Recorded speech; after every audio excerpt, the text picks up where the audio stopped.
ನಮಸ್ಕಾರ. ಇದರಲ್ಲಿ ಒಂದು ಒಳ್ಳೆಯ ನೆಗೆಟಿವ್ ಪಾತ್ರ ಸಿಕ್ಕಿದೆ ಆ್ಯಂಡ್ ಇಟ್ಸ್ ಆ್ಯನ್ ಆನರ್. ಇಂಥ ಒಂದು ದೊಡ್ಡ ಸಿನಿಮಾದಲ್ಲಿ ನಾವು ಒಂದು ಪಾತ್ರ ಮಾಡೋದು. ನಮ್ಮ ಸೂಪರ್ ಸ್ಟಾರ್ ವಿಜಯ್ ಸರ್ ಅವ್ರ ಜೊತೆ ಅಂತೂ ಮಾಡೋದು it's really A good honour. ಯಾಕಂದರೆ ಅವರು ಏನು ನಮಗೊಂದು ನರ್ವಸ್ನೆಸ್ ಇರತ್ತಲ್ವ, ಅವ್ರ ಜೊತೆ ಹೆಂಗಪ್ಪ ಆ್ಯಕ್ಟ್ ಮಾಡೋದು ಏನೋ ಅದು ಯಾವುದು ಒಂಚೂರು ಅನ್ನಿಸ್ಲಿಲ್ಲ. He was so humble, he was so down to earth. ಅದು ಫೈಟ್ ಬೇರೆ ಮಾಡೋಕ್ಕೆ ಅವ್ರ ಹತ್ರ ಒಂದು 2-3 ವಧೆ ತಿನ್ನೋ ಬೇರೆ ಆಪರ್ಚುನಿಟಿ ಸಿಕ್ತು. ಅದು ಸಖತ್ ಭಯ ಆಗ್ತಾಯಿತ್ತು. ಬಟ್ ಹೂವು ಥರ ನೋಡಿಕೊಂಡ್ರು, ಎಲ್ಲೂ ಏಟಂತೂ ಮಾಡಲಿಲ್ಲ. ಭಯ ಅಂತೂ ಡೆಫಿನೆಟ್ಲಿ ಇತ್ತು. ಬಟ್ ಸಾಕಷ್ಟು ಕಲ್ತ್ಕೊಂಡೆ ಅವರಿಂದ ಈ ಸಿನಿಮಾದಲ್ಲಿ. ಒಬ್ಬ ಆ್ಯಕ್ಟ್ರು ಹೆಂಗೆ ಕ್ಯಾರವನಲ್ಲೇ ಅಲ್ಲ ಯಾವಾಗಲೂ ಸ್ಪಾಟಲ್ಲಿ ಇರಬೇಕು ಅನ್ನೋ ವಿಷಯ ಆಗ್ಬೋದು. ಆ್ಯಂಡ್ ಅವರು ಎಷ್ಟು ಇನ್ವಾಲ್ವ್ಮೆಂಟ್ ಅಂದರೆ ಅವರ ಇಡೀ ಸೀನ್ ಮುಗಿಯೋವರೆಗೂ ಅವ್ರು ಕ್ಯಾರವಾನ್ಗೆ ಹೋಗ್ತಾನೆ ಇರಲಿಲ್ಲ. ಯಾವಾಗಲೂ ಆ ಗೆಟಪ್ಪಲ್ಲೇ ಇರೋರು, ಅಲ್ಲೇ ಕೂತಿರೋರು ಒಂದು ಕಡೆ. ಅವ್ರು ಇದ್ದಾರೆ ಅಂತಲೂ ಒಂದು ಫೀಲ್ ಆಗ್ತಾ ಇರಲಿಲ್ಲ, ಅಷ್ಟು ಬೆರ್ತು ಬಿಡೋರು. ಆ್ಯಂಡ್ ರಾಜ್ ಅವರು ಈಸ್ ಲೈಕ್ ಅ ಬ್ರದರ್. ಅವರೊಂಥರ ನಾವೆಲ್ಲ ಮೆಡಿಟೇಷನ್ ಮಾಡಿ ಒಂದು ಸ್ಟೇಟ್ಗೆ ಹೋದರೆ ಅವ್ರು ನ್ಯಾಚುರಲ್ ಆಗಿ ಆ ಸ್ಟೇಟಲ್ಲಿ ಇರ್ತಾರೆ. Always aware. ಸುತ್ತಮುತ್ತ ಏನೇ ನಡೀತಾ ಇದ್ರು is always very present and aware. And ಅವರೊಂದು ಎಲ್ಡರ್ ಬ್ರದರ್ ಫೀಲಿಂಗ್ ಇದೆ ಅವ್ರಿಗೆ. ಎಲ್ಲರನ್ನೂ he treats like a brother. ಯಾರಿಗೆ ಏನೇ ಸಣ್ಣದಿದಾದರೂ is always very responsive. And performance acting ಅಂತೂ ಕೇಳಂಗೆ ಇಲ್ಲ. ಸೊ ಇದರಲ್ಲಿ ನಾನು ಜಡೇಶ್ ಸರ್ ನಿಜವಾಗ್ಲೂ I like to appreciate, because ತುಂಬ ಚೆನ್ನಾಗಿ ಒಂದು ಚಿಕ್ಕ ಪಾತ್ರಕ್ಕೂ ಒಂದೊಂದು ಜೀವ ಕೊಟ್ಟಿದ್ದಾರೆ. ಯಾವುದು ಚಿಕ್ಕ ಪಾತ್ರ ಅನ್ನೋದೇ ಇಲ್ಲ ಅನ್ನಿಸ್ತು ನನಗೆ ಡಬ್ಬಿಂಗಲ್ಲಿ ಒಂದಷ್ಟು ರಸಸ್ ನೋಡಿದಾಗ. ಎಲ್ಲ ಪಾತ್ರಗಳು ಆ್ಯಂಡ್ ರೈಟಿಂಗ್ ಅವರ ಸ್ಟ್ರೆಂತ್ ಇರ್ಬೋದು, ಅದು ಸಖತ್ತಾಗಿ ಕಾಣಿಸುತ್ತೆ ಇದರಲ್ಲಿ. And thank you producer sir, thank you Suraj. ಒಳ್ಳೆ ಆಪರ್ಚುನಿಟಿ ಸಿಕ್ಕಿದೆ. I am always grateful. Thank you so much. ಬಂದಿರೋ ಎಲ್ಲ ಮಾಧ್ಯಮ ಮಿತ್ರರಿಗೆ thank you so much. Vijay sir, thank you so much sir. First time ನಾನು ನಿಮ್ಮೊಟ್ಟಿಗೆ ಕೆಲಸ ಮಾಡಿದ್ದು. ನನಗೆ ಖುಷಿಯಾಗಿದ್ದು ಸರ್, ನೀವು ಒಬ್ಬ ಕಲಾವಿದರು, ಹೊಸಬ್ರು ಇರಲಿ ಹಳಬ್ರಿರಲಿ ಯಾರೇ ಇರಲಿ, ರಂಗಭೂಮಿ ಕಲಾವಿದರು ಅಂದರೆ ನೀವು ಕೊಡೋ ಗೌರವ ಇದೆಯಲ್ಲ ಸರ್, ಅದು ಭಾಳ ಖುಷಿ ಕೊಡ್ತು. ಎಲ್ಲರನ್ನೂ ಒಂದು ಕಡೆ ಸೇರಿಸಿ ಸಾಂಗ್ ಆಡೋದಿರ್ಬೋದು, ಮಾತಾಡೋದಾಗಿರ್ಬೋದು, ಅದು ಬಹಳ ಖುಷಿ ಆಯಿತು ಸರ್ ನಿಮ್ಮೊಟ್ಟಿಗೆ ಕೆಲಸ ಮಾಡಿ. Thank you so much sir. Raj sir, current wire ಸಣ್ಣಗೆ ಇರುತ್ತೆ ಸರ್, ಕರೆಂಟ್ ಹೊಡೆದ್ರೆ ಮಾತ್ರ ತಲೆ ದಿಮ್ ಅನ್ನುತ್ತಲ್ಲ ಸರ್, ಹಂಗೆ ನೀವು ಈ ರೂಲರ್ ಟೀಸರ್ ಇದೆಯಲ್ಲ ಸರ್, ತುಂಬ ಅದ್ಭುತವಾಗಿ ಕಾಣಿಸ್ತಾ ಇದ್ದೀರಾ.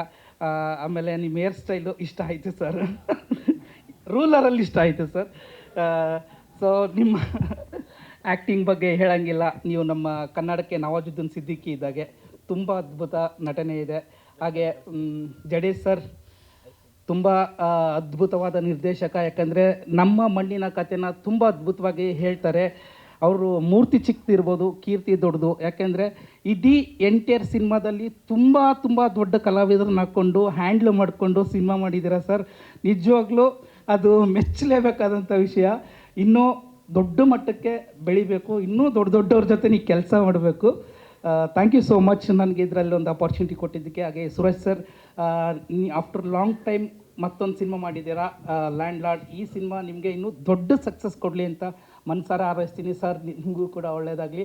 ಮಿತ್ರಣ್ಣ, ಮತ್ತೆ ನೆಗೆಟಿವ್ ಆಗಿ ಸೆಕೆಂಡ್ ವರ್ಷನ್ ನಡೀತಾ ಇದೆ, ಇನ್ನೂ ದೊಡ್ಡ ಮಟ್ಟಕ್ಕಾಗಲಿ. ಎಲ್ರಿಗೂ ಆಲ್ ದ ಬೆಸ್ಟ್. ಲ್ಯಾಂಡ್ ಲಾರ್ಡಿಗೆ ಆಲ್ ದ ಬೆಸ್ಟ್.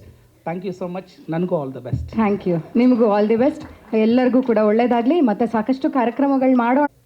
ಒಂದು ಹಬ್ಬ ಜಸ್ಟ್ ಮುಗೀತು, ಆ ಗುಂಗು ಮುಗಿಯೋದ್ರೊಳಗೆ ಮತ್ತೊಂದು ಹಬ್ಬ ತಂದು ಕೊಟ್ಟಿದ್ದೀರಿ ಜಡೇಶ್ ಅವರೇ. ಅದ್ಭುತ. ನವಂಬರ್ 1ರ ಗುಂಗಲ್ಲೇ ಇದ್ವಿ ನಾವು. ಅದ್ಭುತವಾದ ಟೀಸರ್. ಆ ಗುಂಗು ಮುಗಿಯೋದ್ರೊಳಗೆ ರಾಜ್ ಬಿ ಶೆಟ್ಟಿ ಅವ್ರನ್ನ ವೇದಿಕೆ ನಾವೆಲ್ಲ ನೋಡೋದು ಭಾಳ ಖುಷಿ ಅನ್ನಿಸ್ತಾ ಇದೆ. ಚತುರ್ಭಾಷಾ ಚತುರ ಅವರು ಬೇರೆ ಭಾಷೆಯಲ್ಲೂ ಹೋಗಿ ನಮ್ಮ ಕನ್ನಡದ ಕಂಪನ್ನು ಸಾರಿದಂಥ ಕಲಾವಿದರು. ವಿಜಯ್ ಸರ್ ಕೂಡ. ಇದು ಟೆಕ್ನಿಷಿಯನ್ ಸಿನಿಮಾ ಅಂತ ಹೇಳಲಿಕ್ಕೆ ಇಷ್ಟಪಡ್ತೀನಿ. Technicians are the hero. ಅದು ವಿಜಯ್ ಸರ್ ಒಬ್ಬ ಹೀರೋ ಆಗಿ ಹೆಂಗೆ ಪ್ರೂವ್ ಮಾಡಿದ್ದಾರೆ, ಅದೇ ರೀತಿ ಭೀಮಾ ಸಲಗಾದ ಮೂಲಕ ತಾವೊಬ್ಬ ದೊಡ್ಡ ನಿರ್ದೇಶಕ, ಒಳ್ಳೆ ನಿರ್ದೇಶಕ, ಸಮಾಜಮುಖಿ ನಿರ್ದೇಶಕ ಅನ್ನೋದನ್ನು ಸಾಧನೆ ಮಾಡಿದ್ದಾರೆ. ಜಡೇಶ್ ಅವರು, ಇನ್ನೊಬ್ಬರು ನಿರ್ದೇಶಕರು ರಾಜ್ ಬಿ ಶೆಟ್ಟಿ ಅವರು, ಎಲ್ಲ ಟೆಕ್ನಿಷಿಯನ್ಸ್ ಎಲ್ಲ ಸೇರ್ಕೊಂಡು ಮಾಡುವಂಥ ಟೆಕ್ನಿಷಿಯನ್ಗಳು ಹೀರೋ ಅಂತ ಪ್ರೂವ್ ಮಾಡೋಕ್ಕೆ ಹೋಗುವಂಥ ಸಿನಿಮಾ ಸಾರಥಿ ಸಿನಿಮಾ. ಇದರಲ್ಲಿ ಮೇನ್ ಹೀರೋ ಬಂದ್ಬಿಟ್ಟು ಪ್ರೊಡ್ಯೂಸರೇ. ಇಷ್ಟು ದೊಡ್ಡ ಕಲಾವಿದರನ್ನು, ಇಷ್ಟು ದೊಡ್ಡ ಕಲಾ ತಂಡವನ್ನು, ಇಷ್ಟು ದೊಡ್ಡ ಸೆಟ್ಟನ್ನು ಅರೇಂಜ್ ಮಾಡಿ ದೊಡ್ಡ ವೇದಿಕೆಯನ್ನು ನಿರ್ಮಾಣ ಮಾಡಿಕೊಟ್ಟಿದ್ದಾರೆ. ಕನ್ನಡ ಚಿತ್ರರಂಗದಲ್ಲಿ ಒಂದು ಮೈಲ್ಗಲ್ಲಾಗುವಂಥ ಸಿನಿಮಾ ಇದು. ಯಾಕಂದರೆ ಅಷ್ಟು ಡೆಡಿಕೇಟೆಡ್ ಆರ್ಟಿಸ್ಟ್ಗಳನ್ನು ಇಲ್ಲಿ ಬಳಸ್ಕೊಂಡಿದ್ದಾರೆ. ಬಹುತೇಕ ರಂಗಭೂಮಿ ಕಲಾವಿದರನ್ನ ಬಳಸ್ಕೊಂಡಿದ್ದಾರೆ. ನಾವು ಹೆಂಗೆ ಆಶಿಸೋಣ ಅಂತ ಹೇಳಿದ್ರೆ, ನಿರ್ಮಾಪಕರಿಗೆ ಅವರಿಗೆ ಸಾಕು ಸಾಕು ಅನ್ನೋಷ್ಟು ದುಡ್ಡು ಬರಲಿ ಈ ಸಿನಿಮಾದ ಮೂಲಕ, ಬರುತ್ತೆ ಅನ್ನೋ ಧೈರ್ಯ ನನಗಿದೆ. ಯಾಕಂದರೆ ಸಾಕಷ್ಟು ಕಲಾವಿದರನ್ನ ಬಳಸ್ಕೊಂಡಿದ್ದೀರಿ, ಟೆಕ್ನಿಷಿಯನ್ಸ್ಗಳು ಏನು ಬೇಕೋ ಅದನ್ನು ಕೊಟ್ಟಿದ್ದೀರಿ. ಇವತ್ತು ಟೀಸರ್ ಬಂದಿದೆ, ನಾನು ನಿರ್ಮಾಪಕನಾಗಿದ್ದೀನಿ, ನಾನು ಏನು ನಿರ್ಮಾಣ ಮಾಡಿದ್ದೀನಿ ಅನ್ನೋದು ನಾನು ಫಸ್ಟ್ ನೋಡ್ತೀನಿ. ಈ ನಿಮಿಷದವರೆಗೂ ಕೂಡ ಅವರೊಂದು ತುಣುಕನ್ನು ಕೂಡ ನೋಡಿಲ್ಲ, ನಮ್ಮ ಜೊತೆ ನೋಡಿದ್ದೆ. ಯಾಕಂದರೆ ಅಷ್ಟು ಫ್ರೀಡಮನ್ನು ನಮ್ಮ ಡೈರೆಕ್ಟ್ರಿಗೆ ಕೊಟ್ಟಿದ್ದಾರೆ, ಜಡೇಶ್ ಅವರಿಗೆ ಕೊಟ್ಟಿದ್ದಾರೆ. ಸಮಾನತೆಯನ್ನು ಸಾರುವಂಥ ಸಿನಿಮಾ ಇದು, ಒಂದು ಅದ್ಭುತವಾದಂಥ ಸಾಮಾಜಿಕ ಕಳಕಳಿಯುಳ್ಳಂಥ ಸಿನಿಮಾ. ವಿಜಯ್ ಸಾರಿಗೆ, ರಾಜ್ ಸಾರಿಗೆ, ಈ ಸಿನಿಮಾದಲ್ಲಿ ಅಭಿನಯಿಸಿರುವಂಥ ಎಲ್ಲ ಕಲಾವಿದರಿಗೆ, ಟೆಕ್ನಿಷಿಯನ್ಸಿಗೆ ಒಳ್ಳೆಯದಾಗಲಿ. ಮತ್ತೊಮ್ಮೆ ಟೆಕ್ನಿಷಿಯನ್ಸ್ ಆರ್ ದ ಹೀರೋ ಅಂತ ಕನ್ನಡ ಚಿತ್ರರಂಗ ನಿರೂಪಿಸಲಿ ಅಂತ ನಾನು ಆಶಿಸ್ತೀನಿ. ಒಳ್ಳೆಯದಾಗಲಿ. Thank you very much. Thank you sir. ಕ್ಷಣ ಕ್ಷಣದ ಸುದ್ದಿಗಳಿಗಾಗಿ ಫ್ರೀಡಂ ಟಿವಿ ಸಬ್ಸ್ಕ್ರೈಬ್ ಮಾಡಿ, ಲೈಕ್ ಮಾಡಿ ಹಾಗೂ ಫಾಲೋ ಮಾಡಿ. ಹೊಸ ಸುದ್ದಿಗಳ ನೋಟಿಫಿಕೇಶನ್ಗಾಗಿ ಬೆಲ್ ಐಕಾನ್ ಮೇಲೆ ಕ್ಲಿಕ್ ಮಾಡಿ.